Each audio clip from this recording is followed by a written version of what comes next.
So let's say you own a Frigidaire glass top stove and for some reason you turn the knob on and it just doesn't heat at the top of the unit.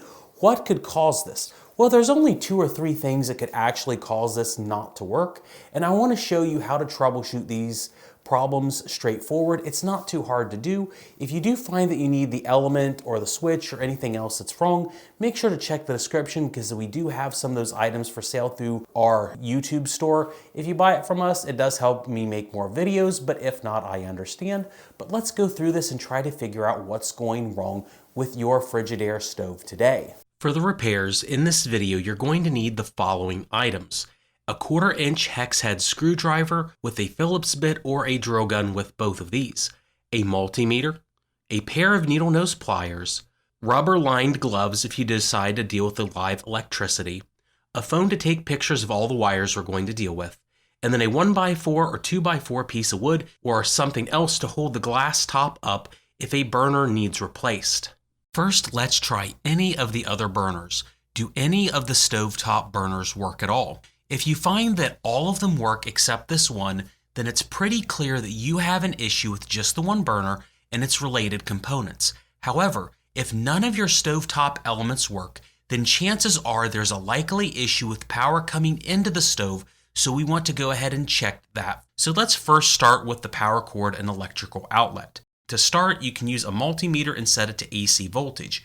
You can unplug the power cord slightly, then use the lead probes of the multimeter to test for power on the plug. Make sure to be careful and use rubber gloves when doing this. You want to test the 3 major prongs on the power cord. Some may be black with 4 prongs, but the key here is to test the left and right spades to the middle neutral individually, then test the left and right spades. You can also unplug the power cord fully and do the same test with your multimeter probes inside the outlet, but in my experience, it's difficult to get the probes to contact fully, but this is also safer since the plug is not installed to the wall.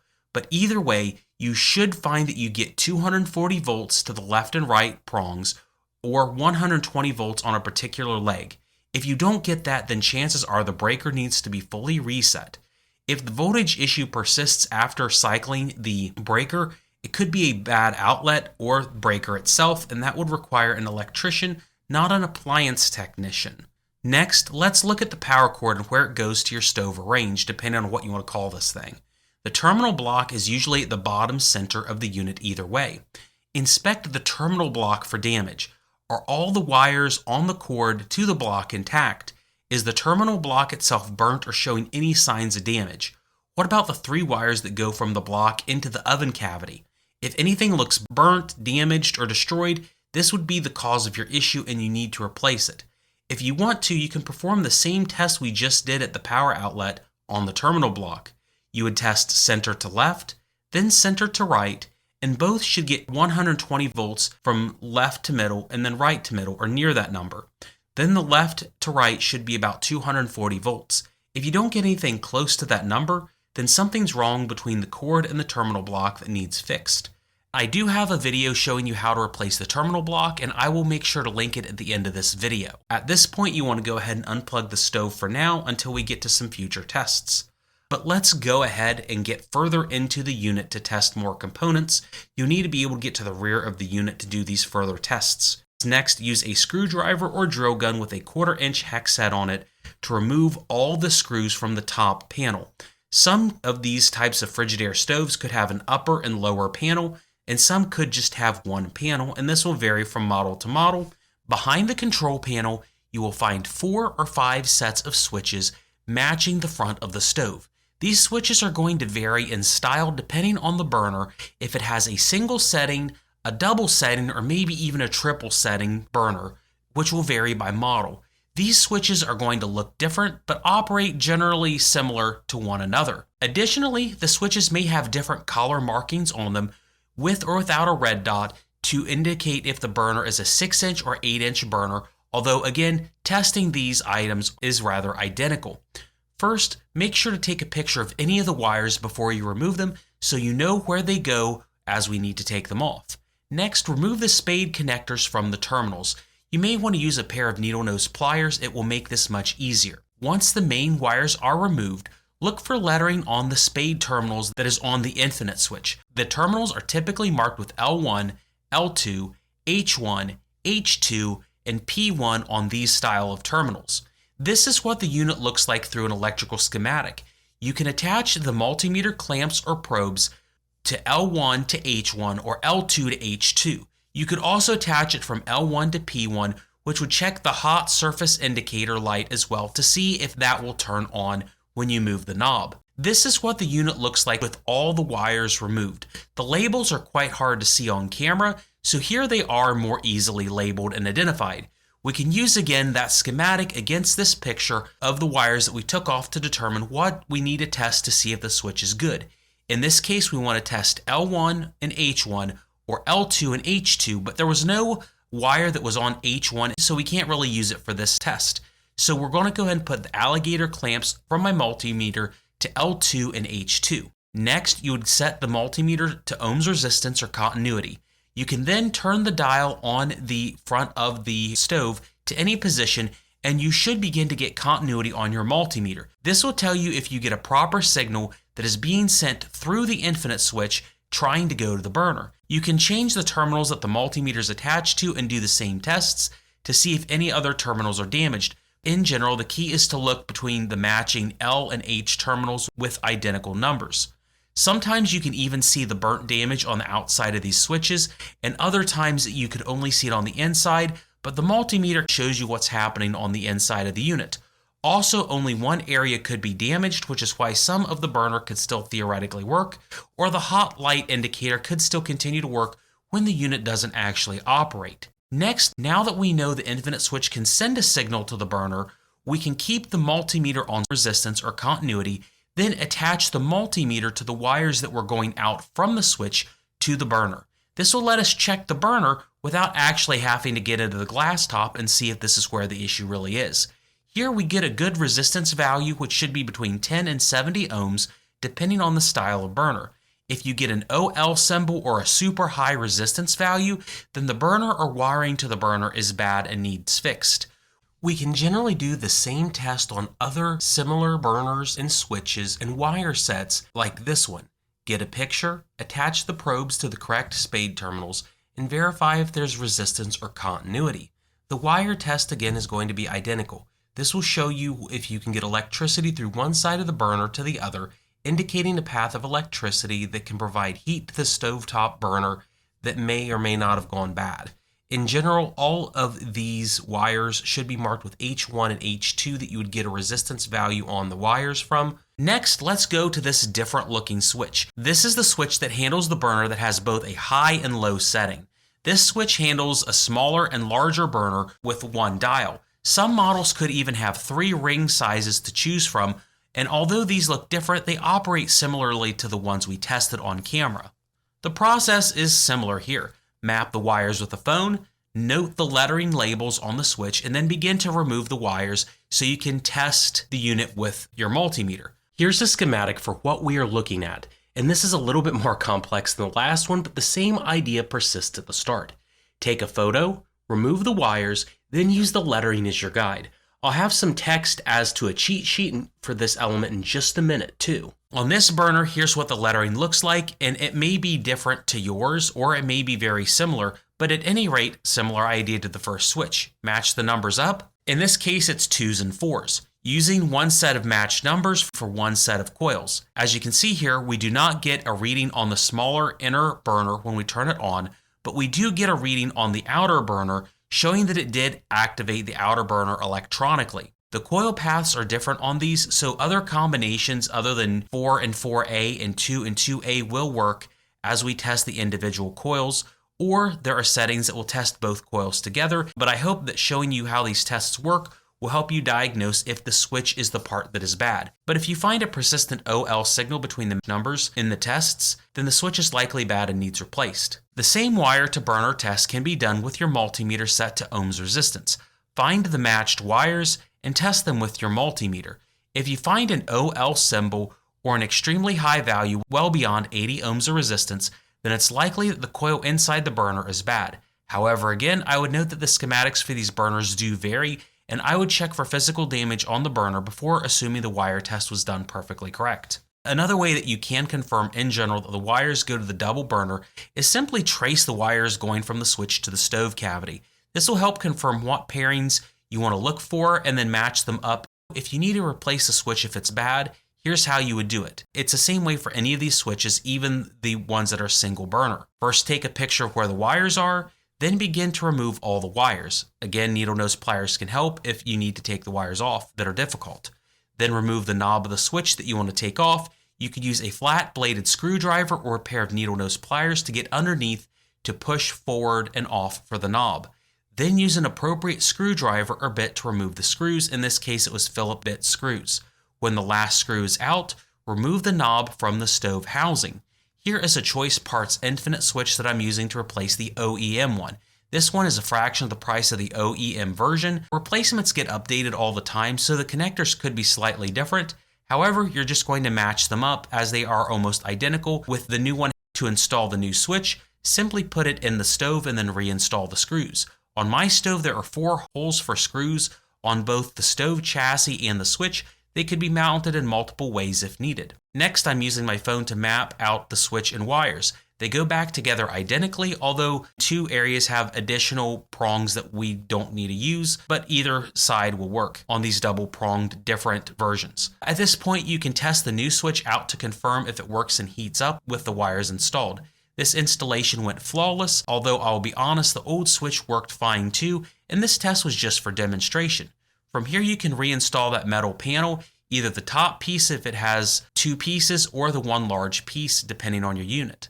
Next, let's look at and replace the physical burner if that was needed or needed additional testing. On most models, you'll need to open the oven door, and then at the top of the oven cavity should be 3 or 4 screws that you're going to find, and if your stove isn't super clean, they could be gunked up and a little bit difficult to find. Use a screwdriver or drill gun with a Phillips bit to remove the 3 screws. Once you have these screws out, you can pull the glass forward and away from the back of the console, and then you can pivot it upwards. But be very careful on this step because the glass can be quite heavy. Notice how the burners are arranged. They could be different from model to model, but this style has 2 big metal brackets that hold all 4 burners into place. To keep the glass top in place as you're working on it, use boards that are 2x4s or 1x4s to keep the top suspended. Make sure that they are in good condition and sturdy because this glass top has quite a bit of weight. Now at this point, the camera didn't capture all of this perfectly, but you'll need to remove 2 hex head screws, one on each side of the bracket, to access and remove the burners from the bracket. This is a little tricky for one person to do. A helper would be good to hold this while you work. Once the screws are removed, lower the bracket with the burners to the chassis of the stove. You can now inspect the burners for wiring and any possible defects or damage. The key areas to look at would be the metal wiring on the inside of each element for scorch marks or burn damage on the wire terminals that attach to the burner elements. This is what the element wire looks up closely. There's a small piece of wiring that looks like it's displaced on this specific burner. It actually works, but it could become a problem later on potentially. If anything looks damaged, that's what would be defective and you'd need to replace the entire burner. Here is a Maytag stove with a burner that was in fact damaged. We were able to trace the problem through the wires in the back from the Infinite switch as they showed an open loop. Then we found this when we opened up the unit. If the terminal wires look damaged, they could be the cause of your burner not working. You could do a spot test from here with a multimeter and test the leads from the metal terminal to the wire inside the burner to see if you can get continuity. If you don't, you would need to replace the terminal at a minimum, but it's also possible that the male spade on the burner itself is bad, and if that was the case, you'd have to replace the terminal and the whole burner as well. If the back of the stove is still open, you could also test point to point with the multimeter to verify from the Infinite switch to the burner that you get continuity between the matching wires. To remove and replace the burner, at least on this type of Frigidaire, you need a pair of needle nose pliers to press on the metal clips that hold the burners into place. Carefully press the brackets into place and remove them from the housing. Note that the brackets will have labels on the sides of each burner as these brackets are universal, and you may want to take a picture of this when you're removing them. Next, you want to get a picture of the wiring in case we need to modify or change anything. These are the things that hold your burner into the glass. You want to take a picture, as these clips need to be reinstalled to the proper places on the markings underneath. It's very important you install these clips to the correct area underneath so the unit fits tight and in the right area. The new burner we're using is from Choice Parts. It is a fraction of the cost of an OEM Frigidaire unit because the secret here is it's a universal burner that actually has Whirlpool and Samsung markings on it. Because of that, there may be a few modifications we need to do to install it, but this is the actually correct burner for this unit. First, I'm putting a cloth down to protect the ceramic on the front side of the element. Then I'm going to reference my phone for where the brackets need to be reinstalled from the old unit. Although I'm going to start the screw installation with a drill, I don't want to over tighten the screws. I'm going to finish off the installation with a screwdriver, firmly placing the screws in the brackets but not over tightening them with the screwdriver. Once done, flip the element over and press the clips back into where you had them on the original bracket, and once fully pressed in, they should just pop into place. Next, the wiring guide for the burner needs to be referenced, and I found this to be a little bit complex. The easiest way to match the right connectors is to look at the old burner's lettering and match it to the new burner's lettering, because in this situation, the letters were on the underside of the old burner, and they should have things like 2A or H or possibly G on them, and you want to match them up identically based on the wire collars. Using the phone as reference, I can match all the wiring up and install all the pieces as needed. Mostly pretty easy, but there is a problem. One of the wires was too short as it needed moved from one side of the burner to another. I need to splice a wire into place, and the kit came with many wire configurations and adapters. And if you have to do this, make sure to use the extra cover that goes along with these wire adapters so you don't get metal on metal and short anything out. With the wires installed into place, I'm going to go ahead and plug the stove back in, which I need to take extreme caution with, but here you go. With using the new burner and infinite switch, you can tell that this changeover went flawlessly. The large and small burners work perfectly well, and you get this nice, beautiful orange glow that you would never see otherwise unless you just had the burner itself. I would not suggest doing this personally, but I did it for you. Now, if you did decide to turn on the switch and test the burner like this, you definitely need to give it time to cool down. And once that's done, you can lift the bracket into place. Like with the removal, a second person could help you due to weight. Line the holes in the bracket up to the glass top chassis, then use a screwdriver or drill gun to place the screws back into the correct orientation. Make sure to match the holes up correctly, as there could be multiple holes in the glass top chassis for different model stoves. On doing this, I would suggest a drill gun. It did make this installation a little bit easier in my opinion, but a screwdriver will work as well. Once you have this done, drop the glass top back down very gently onto the stove chassis. The glass top will have metal brackets at the rear that will guide the unit into place and will line up against the stove top, but this is somewhat straightforward to do. Finally, you need to line the glass top up and press it into place. This part takes more time than you'd think to line it up properly. There's a small metal lip underneath the stove top chassis that the glass top needs to catch underneath. Once you have everything lined up properly, go ahead and install the 3 screws to the underside of the stove between the glass stove top and the lip of that metal chassis. It may take some time to line the glass top and the metal lip up, but now with the installation all done, the glass top should be back into service once the screws are installed. The burner is off by about ½ an inch once we test it, but I can go back in and adjust the bracket or burner as needed.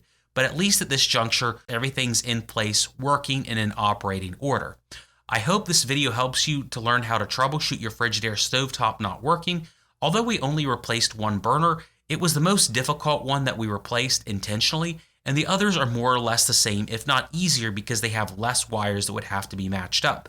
If you needed a switch or burner, make sure to check my channel links out, because if you buy it from the channel and the website that's involved, it can help our channel out with making more content. Have a great day.